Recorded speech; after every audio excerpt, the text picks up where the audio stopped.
Resident Evil 4 is a fantastic game. A statement that rings true no matter which version of the game you have in mind when you hear it. Whether you prefer the cheesy one-liners that the original Leon S. Kennedy threw around 18 years ago, I've been expecting you, my brethren. No thanks, bro. Or can't seem to get enough of Mousley, there is basically no going wrong with either title, as they essentially try to tell the same story with only slightly different approaches. Take for example some of the areas, which, depending on the version of Resident Evil 4 that you play, were either much more intricate or on the other hand didn't even make an appearance at all. The same goes for some of the enemies you encounter and their respective behavior. Yet despite these changes and massive gameplay and design overhauls, the remake did a fantastic job with walking the fine line between innovation and staying true to its roots. So much so that anyone who has ever played the original can still mostly navigate through the remake with muscle memory. There is one aspect though, which completely ignores previously established conditions and is radically different between both games. And that is the philosophy that the developers went for when it came to trophies or achievements. You see, the original Resident Evil 4 had a mere 12 trophies you could unlock. What that means in practice is that hearing the iconic trophy jingle will be an absolute exception and will not grace your ears for long stretches of the game. In the original Resident Evil 4, the developers made it so that you would only get rewarded with a trophy or achievement if you finished massive milestones, such as killing major bosses or outright beating the entire game. If that wasn't bad enough, the original title doesn't come with the platinum trophy you get in most other games for completing all the other trophies. Meaning that a 100% completion checkmark was the biggest virtual goodie you'd get out of it. The Resident Evil 4 remake on the other hand is the complete opposite, displaying a total of 39 earnable trophies and ultimately a platinum trophy to reward you for your hard work. And as you may have already guessed, this vast difference in achievement quantity does in fact mean that you will be rewarded for completing smaller feats and tasks than you had to do in the original. Case in point, there now is a trophy for rescuing Ashley from being carried away, whereas in the original, the most rewarding thing you'll get out of her is an ear-piercing scream when freeing her.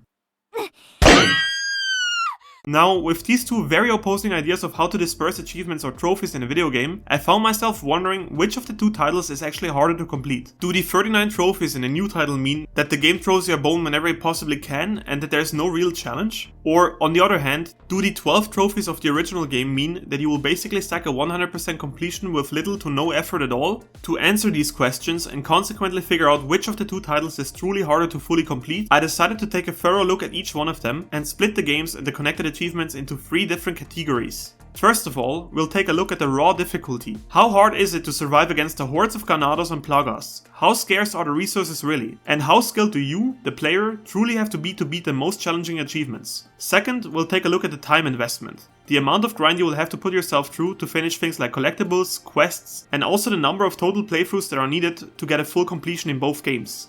Lastly, we will simply take an overall look at the games and decide which one of the two titles was more fun to play through and fully complete. So, with all of that said my friends, get your attaché case organized and keep some green herbs ready, while we make our way through cheesy one-liners and fantastic Easter eggs. Let's jump right in. No way, Leon! Way.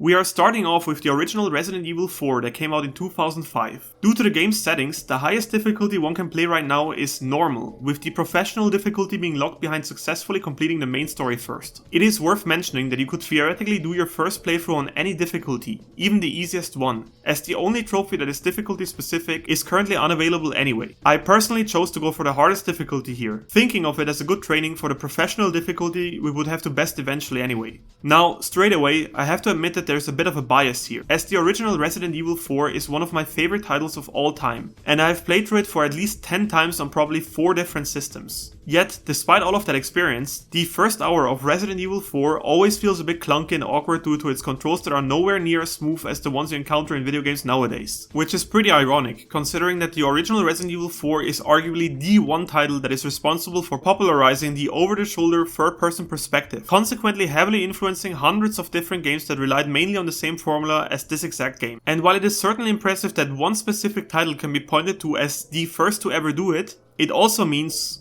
well, exactly that. Resident Evil 4 was the first to ever do it, and 18 years later, you're definitely in for a shock after growing accustomed to all the improvements and refinements, which you've certainly experienced through playing some of the many different games that were inspired by the foundation that this very title laid. In terms of gameplay, this means that for the first hour or so, you will be awkwardly stumbling around while fighting with the camera, will not hit the majority of your shots, and will definitely take one or the other hit from an enemy because you fumbled around. Luckily though, the controls only feel this awkward for a very short period of time, and you will get used to them before you even know it. One of the few other things that really stand out next to the controls is how absolutely merciless the game is when it comes to the hordes upon hordes of enemies it throws at you. Proven by my first playthrough on normal difficulty, where I really took my time to explore every corner for resources and made sure to kill every hostile creature. I ended the run with a grand total of 904 kills, which is just an insane number if you consider that this is in fact a survival game, where resources should be much too scarce to realistically pull something like this off. In the original Resident Evil 4, it is not a rare occurrence at all to stumble into an area where 20 to 50 enemies are just waiting for you. And sure, there are things like grenades, environmental hazards, and other traps you can use to get rid of them somewhat easier. But there are also times, especially during the castle section, when it is just you, a horde of shield-wielding and chanting monks, and your pistol that is getting more and more empty. And honestly, running low on ammo after hitting headshot after headshot, just to be greeted with yet another disgusting plaga, is quite scary at times and does make the experience feel overwhelming. Yet another thing that really stood out to me was how brutal Resident Evil 4 was with its boss battles, as there are times where you'd finish one just to stumble right into the next one. Take the island section for example. First you meet Krauser in the QuickTime event knife fight. Then you will immediately have to fight the U3, which is genuinely one of the hardest fights in the entire game, and immediately after that would have to fight Krauser in an elaborate battle again. The pacing in the original Resident Evil 4 can be pretty unforgiving at times, and it can feel like the only breath you get from fighting hordes of normal enemies is when you're instead forced to face boss after boss. Luckily, once you've made it through the final boss fight with Sadler for the first time though, you will come to find that you've already unlocked quite a chunk of earnable trophies. In my case specifically, I managed to get 10 out of 12 trophies out of the way in my first playthrough, with 8 of those being given to me automatically for beating a story. The only 2 exceptions here were the do not shoot the water trophy, which you get for shooting the water and consequently getting swallowed by Del Lago, and the what are they worth trophy, which I earned after beating the high scores for the different stages in the shooting range. The shooting range in the original Resident Evil 4 is honestly pretty easy to get done.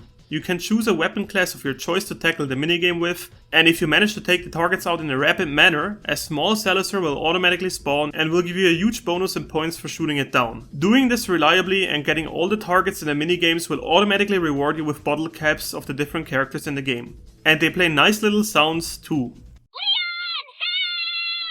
With the first playthrough done and only 2 trophies left to earn, I immediately went for the next trophy. The S stands for Stylish, which asks you to unlock all of the available costumes in the game. And though the description makes it sound like the original Resident Evil 4 offers a whole wardrobe of costumes, in reality, there are actually just 2 you can unlock. Costume 1 unlocks right after beating the story mode for the first time and puts Leon back into his RPD uniform from Resident Evil 2, while Ashley gets a costume that will most likely never see the light of day again, as it surely wouldn't sit well with today's standards for female representation in most video games for obvious reasons. Unlocking the second costume for both characters is directly tied to beating Separate Ways, a side story that lets you play as Ada Wong and shows you the paths and routes she took while fighting her way through the village, castle and island section. The parts that stood out most to me were obviously those where you could see the huge influence Ada had on Leon's story and how it played out. Like when you take Ada to the church to ring the bell, which turns out to be the one reason why Leon even survived the infamous village fight in the first section of the game. Story-wise, Separate Ways is a really fun experience that gives us players a better understanding of the chronological order of the events that happened in the story and also make it much easier for us to get a better understanding of Ada Wong and her personal motivations. The diary entries you get to see after beating every chapter may just be bite-sized little summaries, but they do serve well to give you an insight into Ada's personality, consequently fleshing her character out and making her much more than the seemingly stone-cold agent we meet while playing through the game from Leon's perspective. In terms of gameplay, Separate Ways does not really offer a whole lot more than the base game did, as you mostly traverse through the same areas as Leon did, but I have to point out that it does a pretty good job in using the controls and the gameplay aspects to underline the fact that you're playing as a much more agile and even more athletic character this time around. To me, it seemed like Ada moved faster and aimed a bit steadier than Leon did, but on the other hand could take way less damage, and for some reason, it seemed to me as if the enemies moved and attacked also much faster than they did while playing as Leon. Other than the differences I already mentioned, Ada also uses a different set of weapons and can make use of her hookshot to get to places Leon had no access to. All in all, Separate Ways is a nice piece of side content that rounds off the overall plot and gameplay experience. And it definitely won't be an obstacle if you aim for full completion, as it feels about as difficult as the main game did on the normal difficulty setting. If anything, you will run into the exact same problems you did while playing through the game as Leon, meaning that hordes of enemies that can overwhelm you at times, as well as one or the other tough boss fight will pretty much be the only major problems you have to face.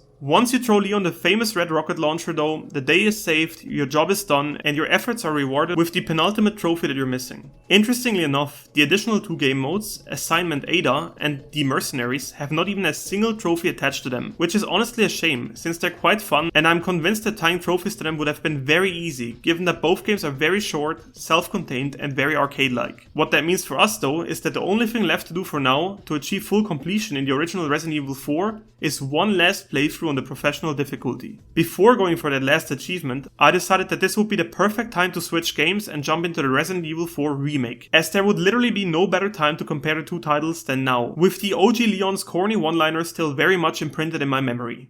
I've sent my right hand to dispose of you. Your right hand comes off?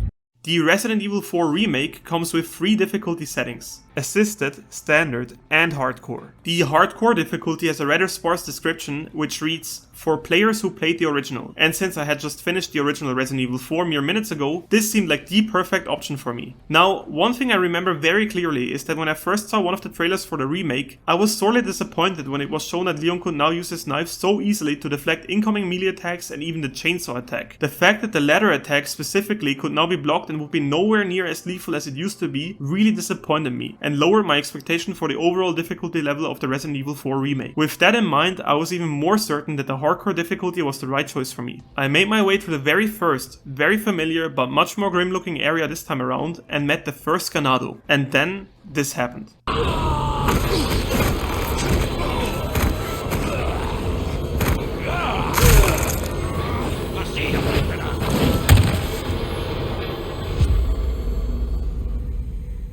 And after that, this happened.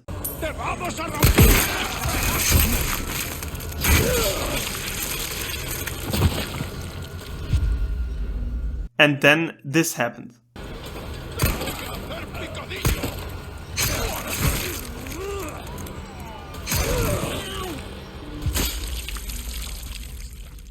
I was absolutely shocked at just how difficult the Resident Evil 4 remake turned out to be. Sure, I hadn't done my professional run on the original game yet, but the fact that the Ganados, the standard enemy, would mess me up this hard in the Resident Evil 4 remake despite killing nearly 1,000 of them in the original game and knowing them literally inside out seemed insane to me. Once the initial shock was over and I gave it some thought, I actually realized the one difference that made everything so much harder in this title pretty quickly, as it all really boils down to one specific factor: crowd control. As I already mentioned, the original game does not hold back when it comes to sending enemies after you, with some of the game's sections filling up entire rooms with enemies while also forcing you to instruct and protect Ashley as you're fighting them off. And while those situations certainly felt crazy, it can be argued that the original version of Resident Evil 4 is as generous with enemies as it is with giving you tools to deal with them. Forget about incendiary grenades, flashbangs, and even heavy hitters, such as the shotgun or the mine thrower. In the original Resident Evil 4, all it takes to efficiently deal with a large group of enemies is your handgun and one bullet. Don't believe me? Well, let me demonstrate. The fact that a single shot from your handgun, even in its weakest state, is more than enough to temporarily take out 4 to 5 enemies is absolute insanity. And what is even more insane is the fact that almost every headshot you land will cause enemies to get staggered and trigger your melee attack. Meaning that, as long as your aim is somewhat decent, you will deal with most situations very easily. Once you pull your combo off and roundhouse the shit out of your enemies, you can choose to either be on your way or to pull out your knife and finish them off for valuable loot and resources. Funny enough, the sole reason I died so much during the early hours of the Resident Evil 4 remake was the expectation that this exact gameplay mechanic would play out the same way. But honestly, it really doesn't. Because in the 2023 version of Resident Evil 4, enemies eat headshot after headshot without giving a single shit. Contrary to the villagers in the original version of Resident Evil 4, getting shot in the face multiple times from an arm's length away seems to be an everyday occurrence for 80-year-old farmers this time around, as they could not care less and take it like absolute champs. Not to mention, they also took some lessons in teamwork and can now pull entire combos on your ass. Even the fucking cows are plotting against you in this part. Next to the enemies being much more tenacious, the remake found a pretty smart way to circumvent the fact that plagas, the little parasites that pop out of people's heads sometimes and can really change the dynamic of a fight, are introduced quite late in the original. Rather than waiting until after the Delago fight, what the remake does is introduce a whole new kind of enemy. Your standard Ganado can now start shaking and twitching after being taken down and will resurrect as a much stronger threat. However, the game does balance the early introduction of these enemies out by allowing you to stab them before they turn. That brings us to the knife. As previously mentioned, the knife in the remake is equally, if not more important than it was in the original, letting you parry standard attacks, flying objects, and even the unique attacks some of the bosses use against you. The downside to that is that this time around, your knife is apparently no longer made out of tungsten metal, consequently dealing way less damage than it used to do, and your knife can now actually also break, which is yet another reason why it is actually totally okay that you can reflect melee attacks and even the chainsaw for that matter. So to put it simply, your average encounter is so tough and hits so hard that the parry function and the stealth attacks are actually genuinely needed to balance things out. At first glance, the Resident Evil 4 remake is much harder than the original, mainly due to the fact that the enemies are so much tougher and your means to keep them under control have been significantly weakened. And though that sounds like everything's just way harder than it used to be, some things also got much easier than they used to be. Take for example the fact that you can get through entire enemy riddled sections without using a single bullet if you just play it slow, safe and sneakily. The one-shot stealth kills even apply to mini bosses which would normally swallow unholy amounts of ammunition. In addition to that, it is insane how well balanced and fair the niche enemies are in the remake. Take the Plaga infested armors for example. Every single armor now has a specific spot where the Plaga sticks out. That spot is vulnerable and shooting it multiple times will stagger the enemy, making it pretty easy to get rid of them. And sure, some of the Plagas are purposely placed on awkward spots like the backside of the armor that you can hardly reach. And despite that, it still feels like a much fairer fight than in the original, where the same enemy type just walks at you and swallows crazy amounts of ammunition before they finally reveal the Plaga inside. The exact same principle applies to the Novistadores, which, this time around, are nowhere near as much of a threat as they were in the original. So while the remake may feel harder overall, it is also a much more balanced and fair experience, where you can really feel that the developers looked at every detail and put a lot of thought into how to round off the experience. What that means in terms of trophies is that while the game is hard, there are just so many more things to reward you for your struggles.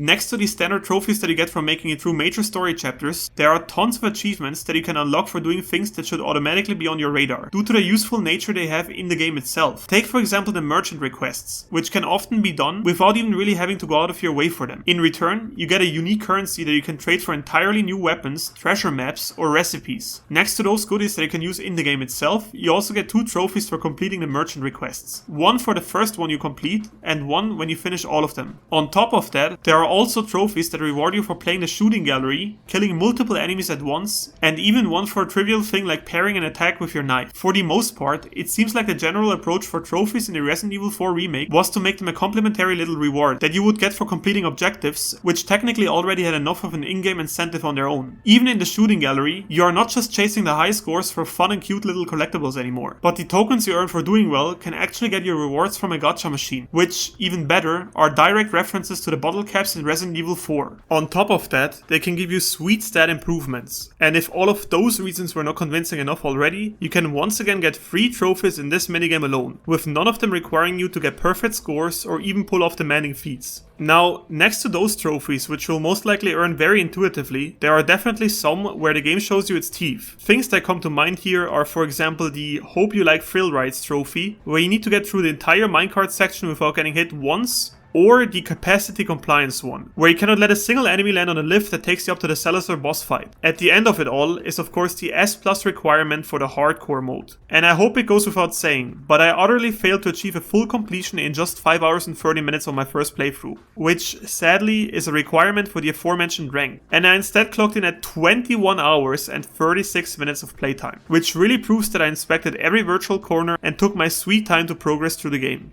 The fact that I died 83 times and killed 929 enemies, almost as many as I had killed in the original Resident Evil 4, surely didn't help either with getting a good time. Though I was genuinely surprised that I once again had almost killed 1,000 enemies, as for some reason, in the Resident Evil 4 remake it really didn't feel like I faced that many. After my first playthrough of the Resident Evil 4 remake, I had unlocked 24 of the 39 achievements, and shame on me, missed quite a few that I could and should have easily picked up. To be more specific, I failed to collect all the treasures in both the village as well as the castle area. Also didn't catch all the mini Salazar bobbleheads, forgot to complete one last merchant's request before leaving the castle area, and also utterly failed at keeping the enemies from stopping the lift to Salazar. There are also other ones that I couldn't possibly see myself doing on the hardcore mode. One for never using any healing items, one for not talking to the merchant once, and one for completing the entire game in under 8 hours. To tackle all these achievements that I found very hard to do on hardcore difficulty, I decided to do a second playthrough on assisted difficulty. And let me tell you, the difference was like day and night. Enemies actually died when you shot them in the head. Leon was way tankier now, and even the bosses were a far cry from what a threat they posed on the hardcore difficulty. With all the benefits of the assisted mode applied, I had more than enough breathing room to get the Minimalist, Frugalist, and Silent Stranger trophies, while also knocking out the remaining trophies you get for collecting all the treasures in both the village and castle area.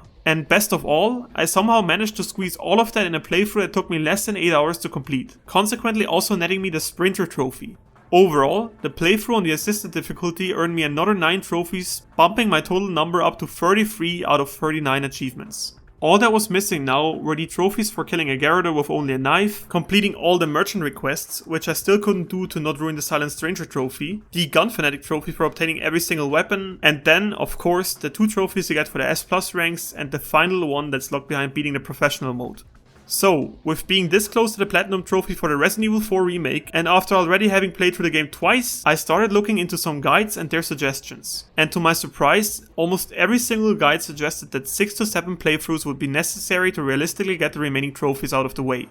But my much more advanced sheep brain came up with a genius plan. You see, one of the big reasons why these guides find it so necessary that you do all these additional playthroughs is because you can unlock specific items to make things much easier for you if you fulfill certain conditions. Take for example the armor for Ashley, which is super powerful and literally makes her invincible. The requirement to unlock it is that you must beat the hardcore difficulty mode with an A rank. Or the deer antlers, an accessory you can equip Leon with that makes your knife do much more damage than it normally would. One of the most beneficial goodies you can unlock is the hand cannon, a type of magnum that does insane damage and, best of all, comes with unlimited ammo if you buy the special upgrade from the merchant. The problem with that is that the hand cannon used to be locked behind beating a run on professional difficulty without using any of the bonus weapons, which is why the authors of the trophy guides would factor in multiple walkthroughs to unlock these kind of goodies. But everything changed with a DLC that dropped roughly 3 weeks after the initial release of the remake and introduced the Mercenaries mode. This is important, because instead of having to do yet another tedious playthrough on the hardest difficulty, you could now unlock the extremely useful hand cannon simply by getting an S on 3 available stages with any character of your choice in the Mercenaries game mode, consequently completely circumventing an entire playthrough on the professional difficulty, which compared to the S ranks in Mercenaries is infinitely harder to pull off. So, with that in mind, I knew that I could either drag myself through yet another additional playthrough,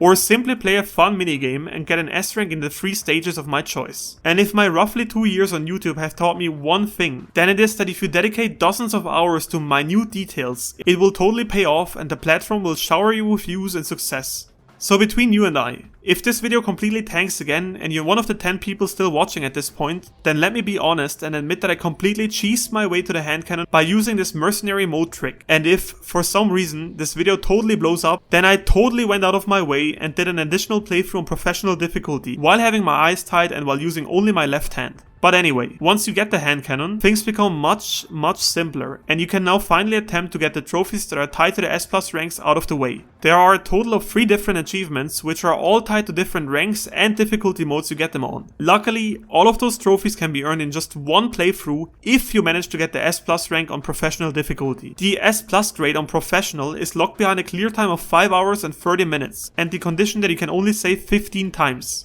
Now, I'm going to be all honest. Even before starting my playthrough, I knew that I was up for an absolute nightmare, and the game did not disappoint. Things were so bad in fact, that I literally used the guide to make it through the earliest sections, especially the village fight, which took 10 entire attempts before I finally got through it. Once I arrived at the castle though, everything started to get much simpler, because thanks to the merchant requests and the spinels I diligently collected, I could finally trade 30 of them in for my exclusive hand cannon upgrade, giving me unlimited ammo on one of the strongest weapons of the game. Suffice to say, the rest of the game was an absolute cakewalk, except for very few sections. Like when I decided it was a good idea to do the knife only Gyarados kill on the hardest difficulty and wasted close to 5 knives doing so. At the end of the castle section, I could also get the last merchant request done, which I had previously not turned in, earning me the Jack of all trades achievement. At the end of my final playthrough, I clocked in at 4 hours and 42 minutes with exactly 15 saves, which got me the needed S+ rank and consequently popped 3 trophies in one go. The only one missing now was the Gun Fanatic trophy, which I could easily get done by going back to my assisted playthrough and selling all the treasures and different weapons to purchase the infinite rocket launcher. With that, my journey to full completion in in the Resident Evil 4 remake was done, and I finally popped the Platinum trophy. All that was left to do now was one last playthrough on the original game. So I went back to the original game, selected the Knight Armor outfit for Ashley that I previously unlocked through the Separate Ways completion, so that I could be sure she'd never get hurt or kidnapped. With her now being pretty much invincible, I only had to worry about staying alive with Leon throughout the entire campaign on the professional difficulty. And honestly, save for very few sections and fights, it was much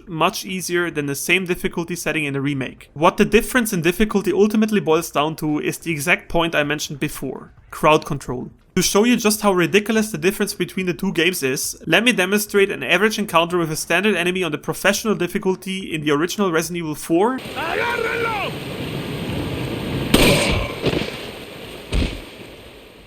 And now the same encounter with the same strategy and the same equipment in the remake.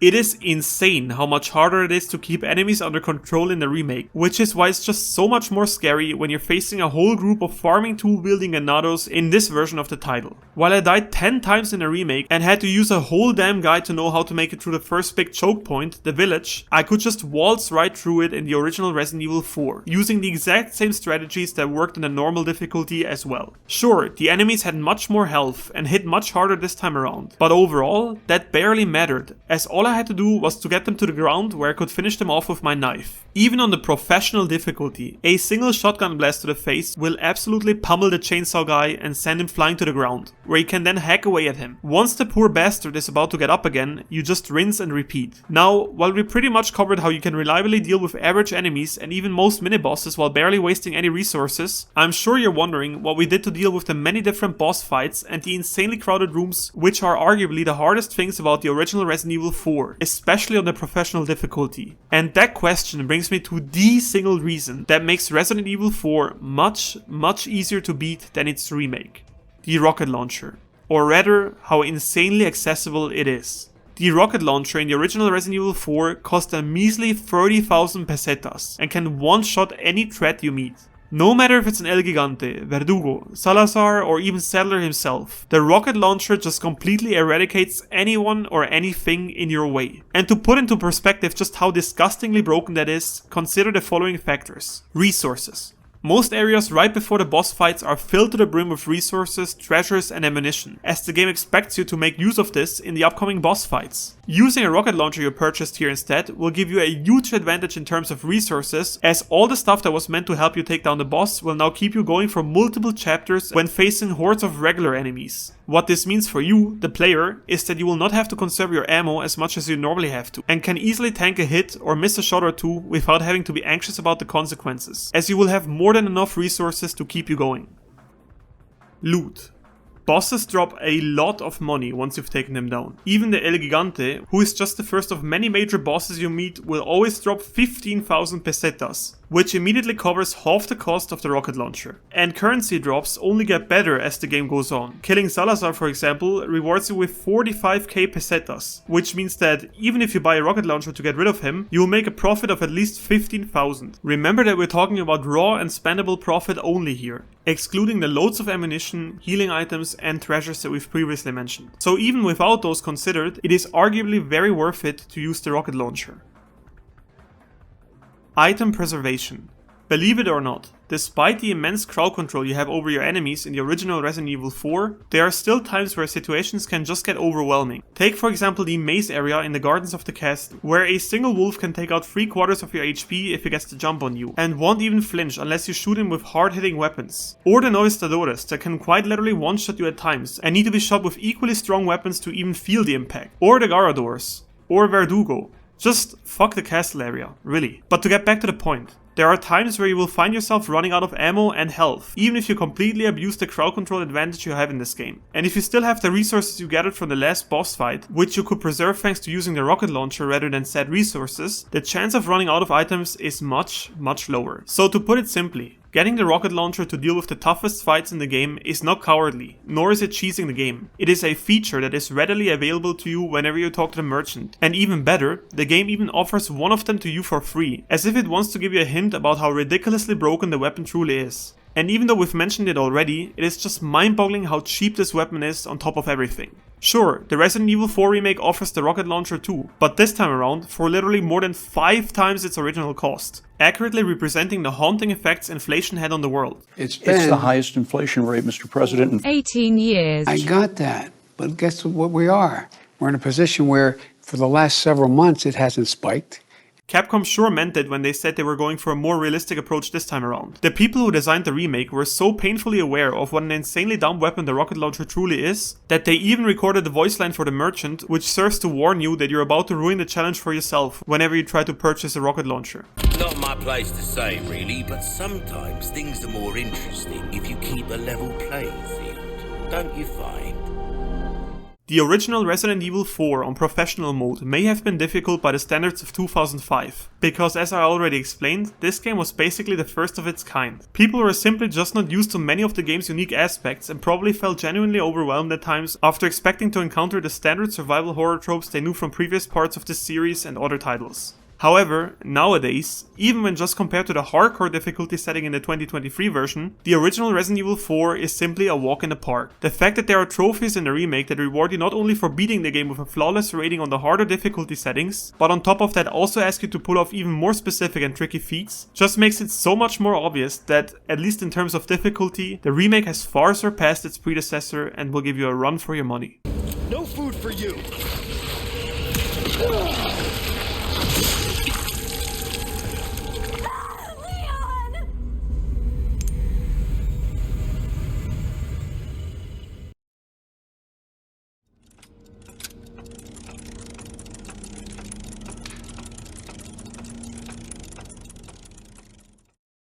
When it comes to time or grind, both the original Resident Evil 4 as well as the remake know exactly how to deliver a fantastic experience without overstaying their welcome. Both the games transition smoothly between the 3 major areas of the game and give the average player roughly 12 to 15 hours of content. If you're going for a full completion though, the remake will definitely keep you occupied for a much longer time than the original did. As I previously mentioned, a single campaign completion in the original will already get roughly 3/4 of all the trophies out of the way. All that is missing now is that you gotta beat separate ways and do a second playthrough on professional difficulty, meaning that 2 campaign clears with Leon and 1 playthrough with Ada is all you gotta do to get the full completion in the original. Remember that there's definitely a big bias from my side here, as I've played the original Resident Evil 4 probably at least a dozen times. So with that in mind, my final completion time for the game sat at 22 hours and 19 minutes. But what about the remake? Well, things are quite a bit different to say the least. Remember how most guides used to recommend 5 to 7 playthroughs if you aimed for full completion? Thankfully, after that DLC got introduced, things got much simpler. So what I personally went through to get the full completion in the Resident Evil 4 remake is a first playthrough on the hardcore difficulty, which understandably took the most time to complete, a second playthrough on assisted, where I finished most of the leftover trophies and could beat the campaign in under 8 hours, around 45 minutes of playtime in the Mercenaries mode to get the needed S ranks so that I could unlock the hand cannon, and then a final playthrough on professional difficulty. Written down like that, it seems as if the games take nearly the same amount of effort to complete. But there's one key factor which dramatically influences the completion time in the remake: in-game activities.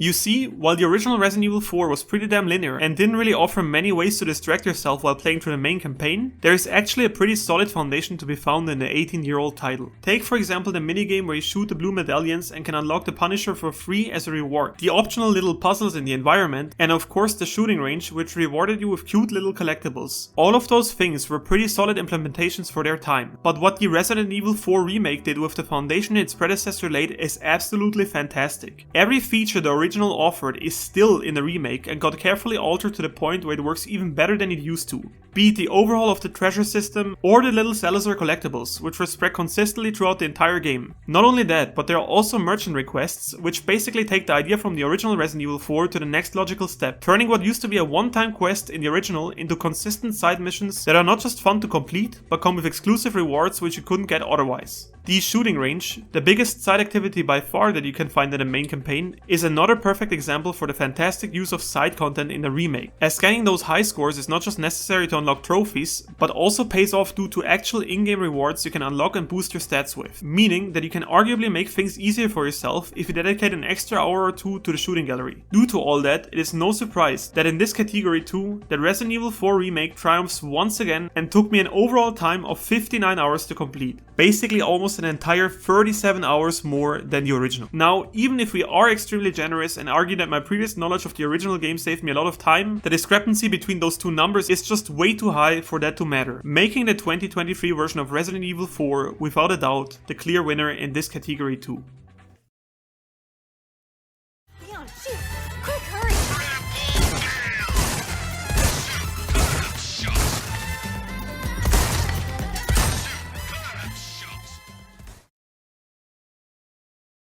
Now that we've taken a closer look at both the original Resident Evil 4 as well as the remake, we can easily tell that the 2023 version is without a doubt harder to beat in terms of raw difficulty as well as time investment or grind. The one question that remains now is which of the two games was overall more enjoyable to complete. Right away, I have to quote what I said at the very beginning of the video.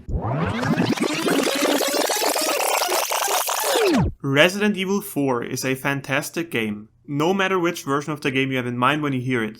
Because the definitive reason why people love Resident Evil 4 so much, no matter which version they played, is because both games are genuinely just so much fun to play through. Whether you prefer the exaggerated action in the original, where you shoot down stone-made, fire-spitting dragons in a room that's filled with lava, or if you prefer the much darker, spookier, more refined and realistic approach that the remake took, both games are extremely fun and entertaining in their own right. But since we are always factoring in trophies and achievements in this video specifically, we sadly have to be a bit more decisive here. So let's actually have a closer look. To earn a full completion in the original version of the game, the only trophy that really has you go out of your way is the one you get for beating the game on professional difficulty. Everything else can simply be done as you play through the respective main stories. The remake has an entirely different approach to this topic, actively rewarding you for going out of your way and exploring the many dark corners the village, castle and island offer you this time around. Every optional activity you can participate in or complete comes with their own precious in-game reward that you can use to directly increase the odds of your survival against the many threats you face throughout the campaign, giving you yet another incentive to find all the collectibles or participate in things like the merchant requests. The fact that every little side activity is not only fun, but also comes with its own juicy reward is simply amazing game design. Not to mention that the developers handled these features with so much care, so much love, and so much respect that they simply refused to remove any of the ideas from the original and rather just chose to polish and expand on the original ideas.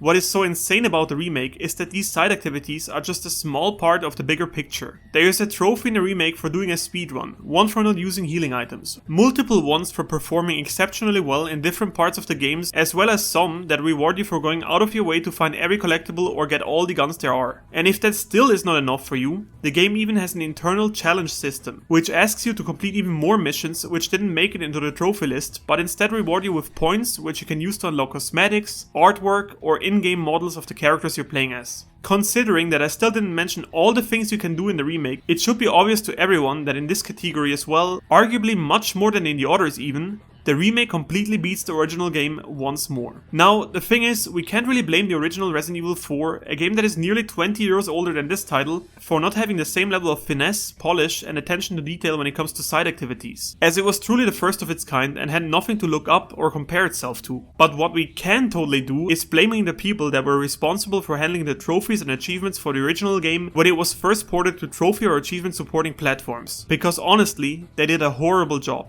Next to the fact that they didn't show an ounce of creativity when implementing the trophies that were related to the base game, and the fact that there are just a measly 12 achievements to get, what really baffles me is how absolutely neglectful they were when it came to the other minigames. Let me just say that the original RE4 is 18 years older than the remake, and consequently, the possibilities in terms of game design were much more limited than those available for the people who designed the remake in 2023. Yet, despite that, the original game still managed to absolutely wipe its ass with its descendant when it comes to content. The original Resident Evil 4 had 2 entire campaigns, introduced a minigame that was so iconic that basically every sequel to this day is still releasing some variation of it and has fans go absolutely crazy over it, and on top of that, released yet another game mode where you complete short missions with Ada. What is probably the most astounding about all of this is that all of this content was already available and ready to play on release. It took a month to get the Mercenaries mode in the remake, and for separate ways, it took half a year to finally get added to the base game.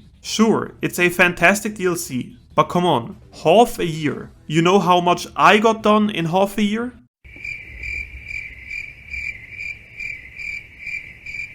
Let's just get back to the point. So considering how long it took us to get separate ways, it is pretty safe to assume that Assignment Ada will sadly never see the light of day again. What is still even more remarkable than the massive amount of quality content the game shipped with is that whoever was responsible for coming up with trophies and achievements for the title just either completely forgot about the existence of all these game modes or simply did not care. That decision is just absolutely mind-boggling to me, because the people in charge must have known at that point that the Mercenaries mode specifically had a heavy impact on the entire Resident Evil series and was a dearly beloved fan favorite. And sure, the Mercenaries mode is part of the game and very fun regardless if there are trophies to unlock or not, but just imagine for a second what an impact it would have had if there were achievements that would give you an incentive to go for a high score in the different stages, to pull off specific moves with different characters, or to truly use their unique weapon sets to the fullest. Imagine what an impact these incentives would have had on players who were willing to go for the full completion, and how easy it would have been to make them pull off spectacular feats and chase never before seen high scores, if only the people in charge would have just used a bit of their imagination. It is just crazy to me that the incredible potential that this game mode specifically has was not used at all. And even worse, for some reason, the people who were responsible for the remake and its trophies committed the same mistake yet again, as the mercenary mode comes again without any unlockable trophies. A total shame, considering that, like everything else in this title, the beloved minigame has had an overhaul and plays even more fluently than before this time, making it all the more addictive. While this is definitely a missed opportunity for the Resident Evil 4 remake, it is just so much easier to forgive and overlook this misstep due to the previously mentioned incredible dedication and care that went into the story mode and its respective trophies. So to go full circle and properly end this segment, let me just say once again that both games are genuinely fun in their own right.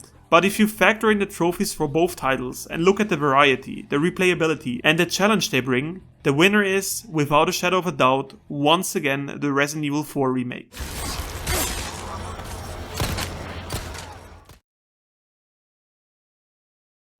Mission accomplished, right? Mission accomplished. When you're home safe. Thank you for saving me.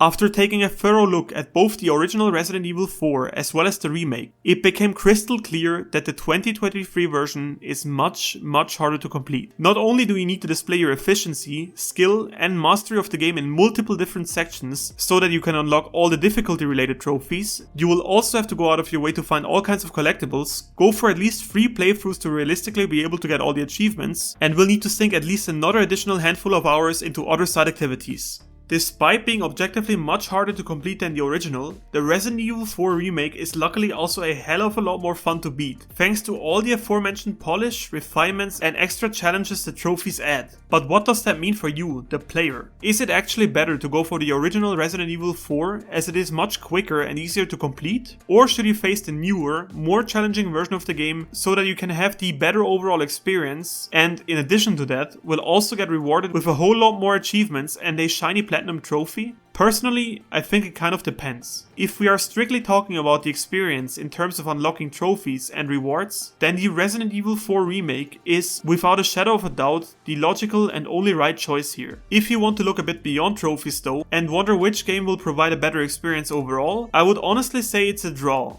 And that is due to one sole reason that I've already mentioned many times throughout this video. That reason is time. Take a moment to evaluate the polish, features, and especially the innovation that the Resident Evil 4 remake brought to the table, and consider what it did for the Resident Evil series, and also the survival horror genre in general. Now, even if you think about the one element in the game that stood out to you the most and really managed to impress you, I am willing to bet that in 18 years from now, when people look back at it, the remake will not be even nearly as impressive or remarkable as the original Resident Evil 4 was. Don't get me wrong. The newer title is peak survival horror, and it arguably perfected a lot of the aspects that were consistently featured throughout almost the entire series. But what did it really do in terms of innovation? In terms of pushing the Resident Evil series and the survival horror genre itself forward?